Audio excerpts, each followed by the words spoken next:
લોકગાયક Kirtidan ગઢવીએ smart મીટરનો support કરતા ગુજરાતમાં ફરી સ્માર્ટ મીટરનો વિરોધ નોંધાવ્યો છે। સુરત કલેક્ટર કચેરી ખાતે આમ આદમી પાર્ટી દ્વારા સ્માર્ટ મીટરનો વિરોધ કરવામાં આવ્યો હતો। સ્માર્ટ મીટરમાં હાય હાયના નારા લગાવી આમ આદમી પાર્ટીના કાર્યકર્તાઓ દ્વારા વિરોધ નોંધાવવામાં આવ્યો હતો।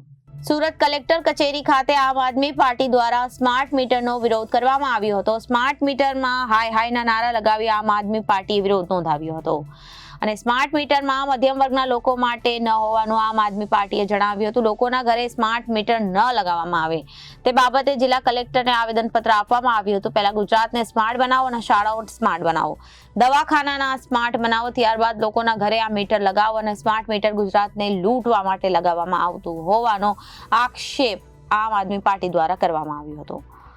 નમસ્કાર, અમે આજરોજ આમ આદમી પાર્ટી સમગ્ર ગુજરાતમાં આ સ્માર્ટ મીટર નામની લૂંટ અને સ્માર્ટ ભ્રષ્ટાચારના વિરોધમાં સમગ્ર ગુજરાતમાં લડાઈની આંદોલનની શરૂઆત કરી રહી છે। અમારી રજૂઆત એ છે કે આ સ્માર્ટ મીટરની જરૂરિયાત શું છે। આ સ્માર્ટ મીટર નથી, આ લૂંટ કરવાનો સ્માર્ટ રસ્તો છે જે ભાજપની ભ્રષ્ટ સરકારે લોકો સુધી ફેંક્યો છે। અમે ગુજરાતની ભ્રષ્ટ ભાજપ સરકારને કહેવા માંગીએ છીએ કે આજે ગુજરાતના સામાન્ય ગામડાઓ સુધી, સામાન્ય ઘરો સુધી જાઓ। ગુજરાતની પ્રજા આજે મોંઘવારી અને બેરોજગારીથી પરેશાન છે અને આ સ્માર્ટ મીટરની જરૂર નથી।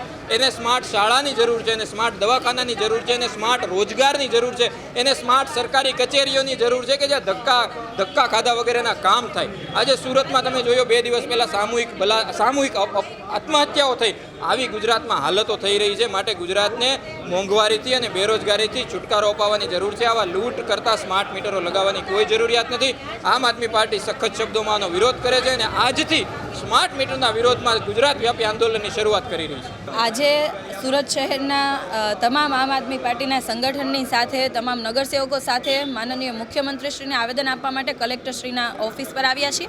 કલેક્ટર મારફતે અમે મુખ્યમંત્રીને આવેદન પાઠવીએ છીએ કે જે ગુજરાતની અંદર સ્માર્ટ રીતે જે લૂંટવાનું જે ષડયંત્ર કર્યું છે સ્માર્ટ મીટર મૂકીને, તો આ તમામનો અમે ગુજરાતની જનતાની સાથે સાથે અમે પણ વિરોધ નોંધાવીએ છીએ। આપણને ખબર છે કે જ્યાં જ્યાં સ્માર્ટ મીટરો લાગ્યા છે ત્યાં ખૂબ મોટા બિલો આવ્યા છે, લોકોએ ખૂબ વિરોધ નોંધાવ્યો છે। જબરદસ્તીપૂર્વક સ્માર્ટ મીટરો લગાડવામાં આવે છે, ઘણી વખત ખબર ના હોય એવી રીતના સ્માર્ટ મીટર લગાડવામાં આવ્યા છે। પરંતુ જ્યારે લોકોના આટલા બધા વિરોધ વચ્ચે પણ જો સ્માર્ટ મીટર લગાડવાનું ચાલુ રાખવામાં આવશે તો આવનારા સમયની અંદર આમ આદમી પાર્ટી લોકોને સાથે રાખીને ગાંધી ચિંધ્યા માર્ગે આંદોલનનો રસ્તો અપનાવવો પડશે। Reporter Arvind Rathod, Janadesh news, Surat.